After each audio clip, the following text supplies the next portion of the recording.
Et on démarre cette édition avec Colmar au cœur des célébrations. Il y a 80 ans, le 2 février 1945, après d'âpres combats, la poche de Colmar est libérée du joug nazi. Tout ce week-end, de nombreuses animations et un défilé. Le défilé de la liberté, 120 véhicules militaires de la Seconde Guerre mondiale sont partis ce matin et ont retracé les différentes étapes de la libération.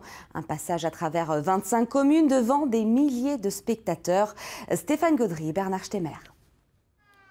Des rues pavoisées, des drapeaux français et américains. Tout au long de la journée, on a acclamé le convoi de la liberté et rejoué la libération de la poche de Colmar dans les communes de l'agglomération. Les libérateurs sont sans doute un peu plus fringants que leurs illustres prédécesseurs qui avaient déjà plusieurs mois de guerre derrière eux en atteignant le Rhin. Mais ils sont eux aussi venus de loin pour prendre part à la libération de l'Alsace. Il y a beaucoup qui viennent d'Alsace, les Alsaciens, et puis après j'en ai aussi qui viennent de Franche-Comté, il y en a même qui viennent du sud de la France, de Draguignan. Il y a quelqu'un qui est ici qui vient de Rennes, beaucoup de Lorrains, des Vosgiens, enfin tous des gens du Grand Est, comme on appelle ça maintenant.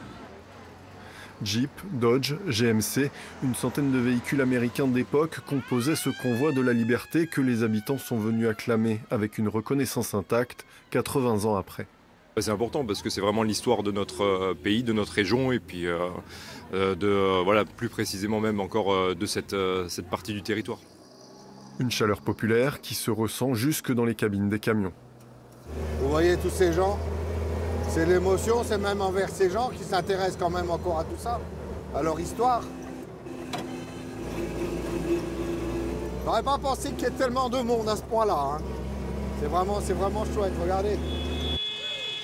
Dans ces villages subsistent encore souvent quelques traces des combats de janvier 45. Pour beaucoup d'habitants, c'est une mémoire encore bien vivante qui défile sous leurs yeux.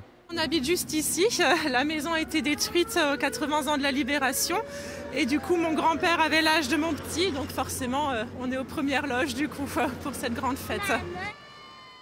Et chez les plus anciens, le fracas des chenilles sur le bitume réveille quelques vieux souvenirs. On est sorti pour aller chez le voisin et en même temps il y a Jacques qui arrive.